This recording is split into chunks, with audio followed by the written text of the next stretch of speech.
बनी इसराइल उसके जुल्म से नजात पाकर समंदर पार चले गए। अभी थोड़ी ही दूर गए होंगे कि उनका गुजर एक ऐसी कौम के पास से हुआ जो अपने बुतों की पूजा कर रही थी। समंदर पार आने के फौरन बाद उन्होंने ये मनाजिर देखे। गोया फिलिस्तीन पहुंचने से पहले ही उन्होंने मैदान सैना में लोगों को बुतों के आगे झुका देख लिया। अल्लाह ताला सूरतुल आराफ आयात 138 ता 140 में फरमाते हैं, और हमने बनी इसराइल को दरिया से पार उतार दिया। बस उन लोगों का एक कौम पर गुजर हुआ जो अपने चंद बुतों की इबादत में लगे हुए थे। कहने लगे, ए मूसा, हमारे लिए भी एक ऐसा ही माबूद मुकर्रर कर दीजिए जैसे इनके ये माबूद हैं। आपने फरमाया, वाकई तुम लोगों में बड़ी जहालत है। ये लोग जिस काम में लगे हुए हैं ये तबाह किया जाएगा और इनका ये काम महज बेबुनियाद है। फरमाया, क्या अल्लाह ताला के सिवा किसी और को तुम्हारे लिए माबूद तलाश करूं, हालांकि उसने तुम्हें तमाम जहान वालों पर फौकियत दी है। कुरान की आयत इस पर दलालत करती हैं कि समुंदर पार से आते ही वो फौरन एक कौम के पास आए और मूसा अलैहिस्सलाम से मुतालबा करने लगे। गौर फरमाएं किस तरह कुफ्र के मुर्तकिब हो रहे हैं। फिरौन और उसकी कौम से नजात पा लेने के बाद अल्लाह रब्बुल इज्जत की तरफ से मूसा अलैहिस्सलाम पर अहकामात नाजिल हुए। पहला हुक्म ये मिला कि अपनी कौम के हमराह कोहे तूर पर फिर तशरीफ ले चलें। अल्लाह ताला ने आपको वादा दिया कि वहां हम आपको तौरात अता करेंगे ताकि आपके लिए और आपकी कौम के लिए शरीयत मुकर्रर हो जाए। अल्लाह ताला सूरतुल आराफ आयत 142 में फरमाते हैं, और हमने मूसा से 30 रातों का वादा किया। अल्लाह ताला ने मूसा अलैहिस्सलाम से वादा किया कि जबल तूर पर आएं, वहां 30 रातें गुजारें, यानी मुकम्मल एक महीना क़याम करें ताकि उन दिनों में तौरात हासिल कर सकें। मूसा अलैहिस्सलाम अपनी कौम को लेकर रवाना हुए। आप तेज चलते हुए अपनी कौम से पहले कोहे तूर पर जा पहुंचे ताकि अल्लाह ताला को खुश कर सकें और किताब इलाही तौरात हासिल कर सकें। बनी इसराइल उस वक्त लाखों की तादाद में थे। जाहिर है इतने बड़े हुजूम और लश्कर का तेजी से हरकत करना मुमकिन नहीं था। इस पर अल्लाह ताला ने फरमाया, ऐ मूसा, तुझे अपनी कौम से गाफिल करके कौन सी चीज जल्दी ले आई? कहा कि वो लोग भी मेरे पीछे ही आ रहे हैं, और ऐ मेरे परवरदिगार, मैंने तेरी तरफ इसलिए जल्दी की कि तू राजी हो जाए। कोहे तूर पर यह मूसा अलैहिस्सलाम की दूसरी आमद थी। दूसरी बार भी उन्हें उसी बाबरकत दरख्त के पास अल्लाह पाक से हम कलाम होने का शरफ हासिल हो रहा था। मूसा अलैहिस्सलाम की रिसालत के मकासद का पहला मरहला पूरा हो चुका था। बनी इसराइल जिल्लत और रुसवाई और अजाब अजीम से निकल आए थे। अब वो आजाद फिजा में सांस लेने के काबिल थे, लेकिन उनके दिलों में शिर्क व बुत परस्ती के पुराने असरात बाकी थे। यही वजह है कि समुंदर से निकलते ही उन्होंने बुत परस्ती का मुतालबा कर दिया था। लिहाजा जरूरी था कि उनकी तरबियत की जाए। फिर तरबियत के लिए भी किसी मुफस्सल कानून और ज़ाबिते का होना बहुत जरूरी था कि उस पर अमल पैरा होकर आने वाले वक्त के लिए तैयार हो सकें। तो अल्लाह ताला ने अजीम रसूल मूसा अलैहिस्सलाम के साथ यही वादा किया था कि वो तूर पहाड़ पर आकर अल्लाह की निगरानी में बराह रास्त अहकाम इलाही को हासिल करने की कमा हक़्क़ुहू तैयारी कर सकें। पहले मुद्दत 30 दिन मुकर्रर हुई थी और फिर 40 दिन हो गई, जैसा कि सूरतुल आराफ आयत 142 में अल्लाह ताला फरमाते हैं, और हमने मूसा से 30 रातों का वादा किया और मजीद 10 रातों से उन 30 रातों को पूरा किया। सोन के रब की मुकर्ररा मुद्दत 40 रातें हो गईं। मूसा अलैहिस्सलाम अपनी कौम से रुखसत होते वक्त अपने भाई हारून अलैहिस्सलाम को अपना खलीफा बना गए थे, जैसा कि अल्लाह ताला सूरतुल आराफ आयत 142 में फरमाते हैं, और मूसा ने अपने भाई हारून से कहा, तुम मेरी कौम में मेरी जानशीनी करना और उनकी इस्लाह करते रहना और फसाद करने वालों की राह पर मत चलना। मूसा अलैहिस्सलाम अपनी कौम को छोड़कर चले गए। इंतजामी मामलात के लिए उनमें एक हाकिम भी मुकर्रर कर गए, यानी अपने भाई हारून को, जो अल्लाह के नबी थे। इन 40 अय्याम में मूसा अलैहिस्सलाम अपने परवरदिगार से बराह रास्त कलाम करते रहे, यानी दरमियान में वही का वास्ता भी नहीं था। اللہ تعالیٰ بھی ان سے بغیر کسی واسطے کے کلام کرتے رہے۔ اسی وجہ سے آپ کا لقب کلیم اللہ ہے، یعنی اللہ سے کلام کرنے والا۔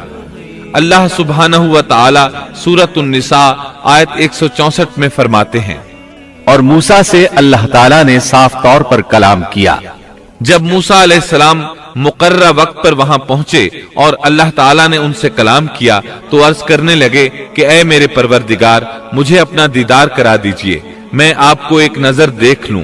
ارشاد ہوا، تم مجھے ہرگز نہیں دیکھ سکتے، کیونکہ دنیاوی آنکھ میں اتنی طاقت و ہمت نہیں کہ وہ باری تعالیٰ کو دیکھ سکے، جیسا کہ سورۃ الانعام آیت 103 میں ارشاد ربانی ہے، اس کا تو کسی کی نگاہ بھی احاطہ نہیں کر سکتی، اور وہ سب نگاہوں کو محیط ہو جاتا ہے، اور وہی بڑا باریک بین اور باخبر ہے۔ حدیث معراج میں بھی ہے کہ جب ابو ذر رضی اللہ عنہ نے رسول اللہ صلی اللہ علیہ وسلم سے پوچھا، حل رأیت ربک، یعنی کیا آپ نے اپنے رب کو دیکھا بھی ہے، تو آپ نے فرمایا تھا، نور انا اراہ، یعنی وہ تو نور ہے، میں اسے کیسے دیکھ سکتا ہوں۔ اس حدیث مبارکہ سے بھی یہی ثابت ہوتا ہے کہ آپ نے اللہ کا دیدار نہیں کیا، جیسے اللہ تعالیٰ نے موسیٰ علیہ السلام سے فرما دیا تھا کہ تو مجھے نہیں دیکھ سکتا۔ ابو موسیٰ اشعری رضی اللہ عنہ سے مروی ایک روایت میں ہے کہ نبی اکرم صلی اللہ علیہ وسلم نے فرمایا، اس کا تو کسی کی نگاہ بھی احاطہ نہیں کر سکتی، اور وہ سب نگاہوں کو محیط ہو جاتا ہے، اور وہی بڑا باریک بین اور باخبر ہے۔ مطلب یہ کہ اللہ سبحانہ و تعالی کا نور اور جلوہ برداشت کرنے کے لیے بہت طاقت کی ضرورت ہے، اور ہم اس سے محروم ہیں۔ کسی میں یہ طاقت نہیں کہ اس نور کو دیکھ سکے۔ اللہ تعالیٰ موسیٰ علیہ السلام کے سوال کے جواب میں سورۃ الاعراف آیت 143 میں فرماتے ہیں، تم مجھے ہرگز نہیں دیکھ سکتے، لیکن تم اس پہاڑ کی طرف دیکھو، اگر وہ اپنی جگہ پر برقرار رہا تو تم بھی مجھے دیکھ سکو گے۔ پھر جب ان کے رب نے اس پر تجلی فرمائی تو اسے ریزہ ریزہ کر دیا، اور موسیٰ بے ہوش ہو کر گر پڑے۔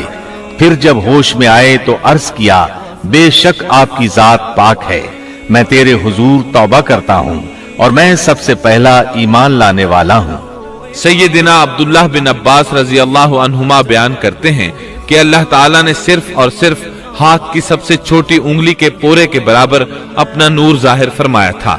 جس پہاڑ پر اللہ تعالیٰ نے تجلی فرمائی تھی وہ طور پہاڑ کے علاوہ کوئی اور پہاڑ تھا۔ وہ کس قدر عجیب اور ہولناک منظر ہوگا کہ اس دنیا کا ایک عظیم اور مضبوط پہاڑ باری تعالیٰ کے نور کی ایک ہلکی سی جھلک برداشت نہ کر سکا اور ریزہ ریزہ ہو گیا اور بھربھری ریت بن گیا۔ موسیٰ علیہ السلام یہ منظر دیکھ رہے تھے۔ بہت حیرت انگیز اور عجیب منظر تھا۔ مضبوط پہاڑ حرکت میں آیا اور ریزہ ریزہ ہو گیا، چنانچہ آپ ہوش و حواس قائم نہ رکھ سکے اور بے ہوش ہو گئے۔ ہوش میں آئے تو فوراً اپنے سوال پر شرمندہ ہوئے، غلطی کا اعتراف کرتے ہوئے معافی کے طالب ہوئے۔ جواب میں اللہ تعالیٰ نے فرمایا، اللہ نے فرمایا، اے موسیٰ، میں نے پیغمبری اور اپنی ہم کلامی سے تمہیں تمام لوگوں پر امتیاز بخشا ہے، تو جو کچھ میں نے تمہیں عطا کیا ہے اس کو تھام لو اور شکر گزاروں میں سے ہو جاؤ۔ اللہ تعالیٰ نے موسیٰ علیہ السلام کو اپنے زمانے کے تمام لوگوں سے زیادہ مرتبہ عطا فرمایا۔ اس کے بعد اللہ تعالیٰ نے آپ کو تختیوں میں لکھی تورات عطا فرمائی۔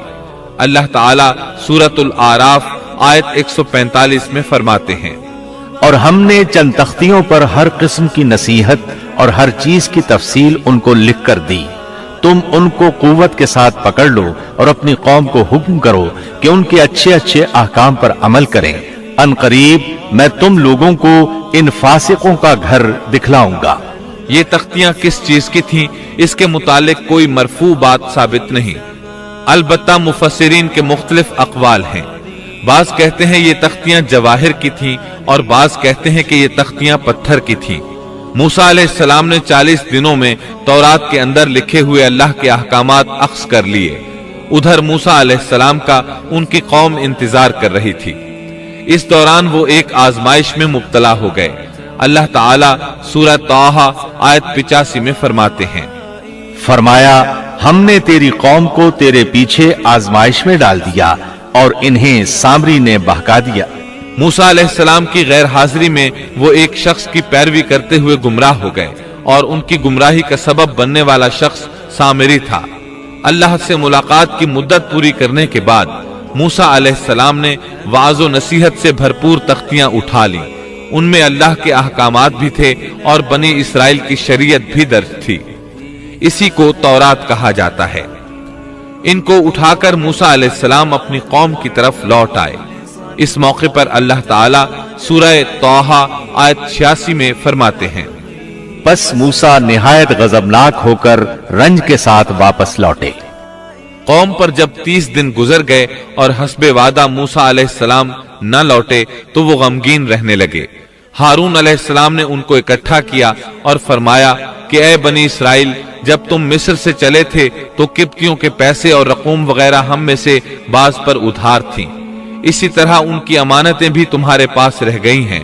اب ہم ان چیزوں کو انہیں واپس تو کر نہیں سکتے، لیکن میں یہ بھی نہیں چاہتا کہ وہ ہماری ملکیت میں رہیں، اس لیے تم ایک گہرا گڑھا کھودو اور جو مال و اسباب، زیورات اور سونا چاندی وغیرہ ان کا تمہارے پاس ہے اس میں ڈالو اور آگ لگا دو۔ چنانچہ اسی طرح کیا گیا۔ اس دوران ان کے ساتھ سامری نامی ایک شخص تھا۔ یہ تھا تو گائے کے پجاریوں میں سے، لیکن پڑوسی ہونے کے ناطے سے یہ بھی بنی اسرائیل میں شمار ہوتا تھا۔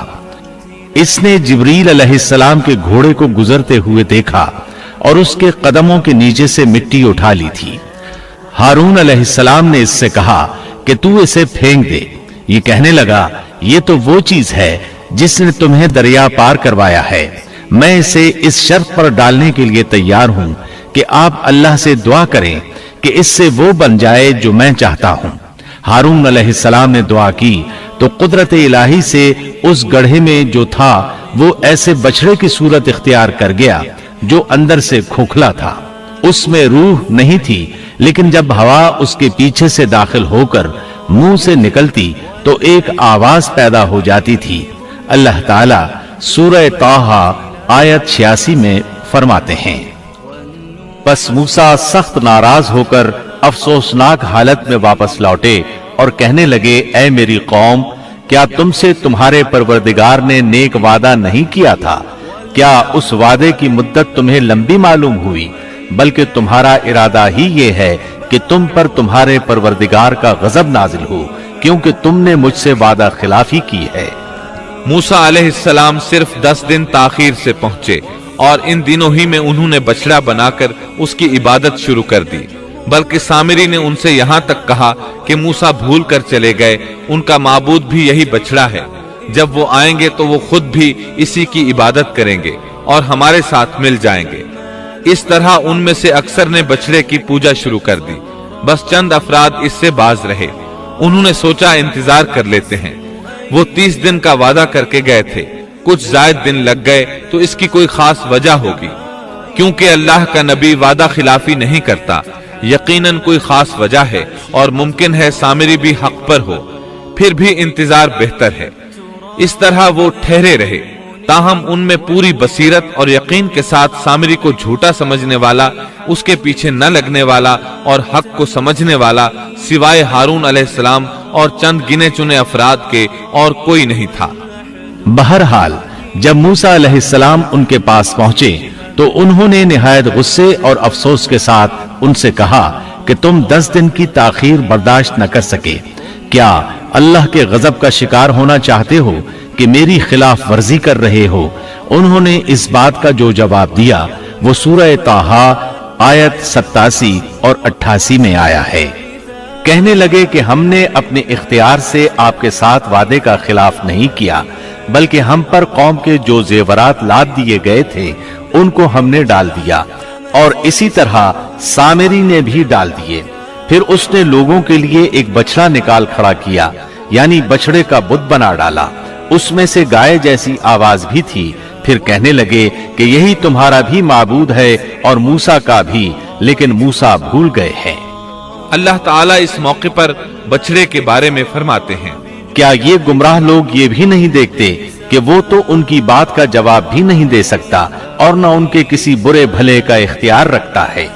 اللہ تعالیٰ فرماتے ہیں کہ ان لوگوں نے کس قدر بے وقوفی کا کام کیا ہے، वो बछड़ा जो उनकी बातों का जवाब तक नहीं दे सकता था और किसी किस्म के नफा और नुकसान का इख्तियार नहीं रखता था, वो सिर्फ उसकी आवाज सुनकर उसकी पूजा पर बजिद हो गए। हारून अलैहिस्सलाम उनको रोकते रहे और अल्लाह की तरफ दावत देते रहे, लेकिन इसके बावजूद वो बछड़ा परस्ती पर इसरार करते रहे।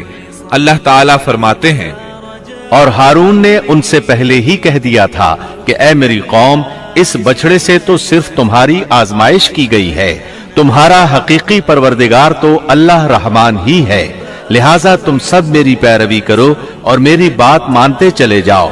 उन्होंने जवाब दिया कि मूसा की वापसी तक तो हम इसी के मुजाविर बने बैठे रहेंगे। मूसा अलैहिस्सलाम ने ये माजरा देखा तो अपने भाई हारून पर बिगड़े, उनके सर के बालों और दाढ़ी को पकड़कर खींचने लगे। उनकी तबीयत में सख्ती थी, जबकि हारून अलैहिस्सलाम बहुत नर्म मिजाज थे। हारून अलैहिस्सलाम उनसे बहुत नर्म बर्ताव करते थे। मूसा अलैहिस्सलाम ने उनसे कहा, तुमने मेरे साथ किए हुए वादे को क्यों नहीं निभाया और इन लोगों की इस्लाह क्यों न की? कहने लगे, ऐ हारून, इन्हें गुमराह होता हुआ देखते हुए तुझे किस चीज ने रोका था कि तू मेरे पीछे ना आया? क्या तू भी मेरे फरमान का नाफरमान बन बैठा? हारून अलैहिस्सलाम ने अपने भाई के इन सख्त अल्फाज का जवाब बहुत ही नर्म अंदाज में दिया। हारून ने कहा, ऐ मेरे मां जाए भाई, मेरी दाढ़ी न पकड़ और सर के बाल न खींच। मुझे तो सिर्फ ये ख्याल दामनगीर हुआ कि कहीं आप ये न फरमाएं कि तूने बनी इसराइल में तफरीका डाल दिया और मेरी बात का इंतजार न किया। हारून अलैहिस्सलाम ने कहा, मैं डर गया और इनमें ठहरा रहा और इनसे कहता रहा कि जो शख्स अल्लाह के साथ ईमान और मूसा अलैहिस्सलाम की इत्तिबा का ख्वाहिशमंद हो वो मेरी पैरवी करे। मैं आपके पास ना आया और इनके पास क्यों ठहरा रहा? सिर्फ इसलिए कि अगर मैं आपके पास आता तो बनी इसराइल दो फिरकों में बंट जाते। एक गिरोह इनमें से बछड़े की पूजा कर रहा होता और दूसरा मेरे साथ आपके पास आ जाता। तो आप मुझ पर कहीं ये एतराज न करते कि तूने बनी इसराइल को फिरका फिरका कर दिया और मेरे अहकामात का इंतजार न किया और पहले ही भाग आया। सूरतुल आराफ आयत 150 में है। मतलब ये कि उन्होंने अपना उज्र बयान किया कि इन लोगों ने मुझे कमजोर जाना और जब मैंने इनसे कहा कि बछड़े की पूजा न करो तो इन्होंने मुझे कत्ल की धमकी दी और कहा, अगर तू बाज ना आया तो हम तुझे जान से मार डालेंगे। तो ऐ मेरे भाई, अब ऐसा अंदाज इख्तियार न करो कि लोगों को मुझ पर हंसने का मौका मिले। मैं यकीनन बेकसूर हूं। जब उन्होंने अपना उज्र पेश कर दिया तो मूसा अलैहिस्सलाम सामिरी की तरफ मुतवज्जे हुए। मूसा ने पूछा, सामिरी, तेरा क्या मामला है? मूसा अलैहिस्सलाम ने उससे पूछा, सामिरी, तूने ये काम क्यों किया और किस तरह तूने बछड़े से आवाज निकाली? उसने जो जवाब दिया, सूरह ताहा आयत 96 में उसका जिक्र यूं आया है। उसने जवाब दिया कि मुझे वो चीज दिखाई दी जो इन्हें दिखाई नहीं दी, तो मैंने अल्लाह के भेजे हुए फरिश्ते के नक्शे कदम से एक मुट्ठी भर ली, फिर उसे उसमें डाल दिया। इसी तरह मेरे दिल ने ये बात मेरे लिए बना दी।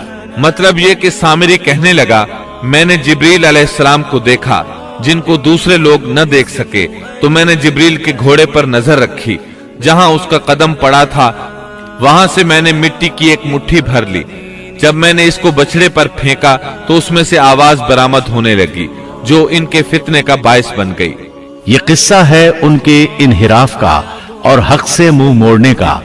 इनमें से सिर्फ चंद एक पाकीज़ा तबीयत वालों के अलावा तमाम लोग बछड़े की इबादत करने लगे और सिर्फ चंद अफराद को अल्लाह ताला ने अपनी तौफीक से बचा लिया। अंदाजा कीजिए उनके दिल कितने सख्त थे।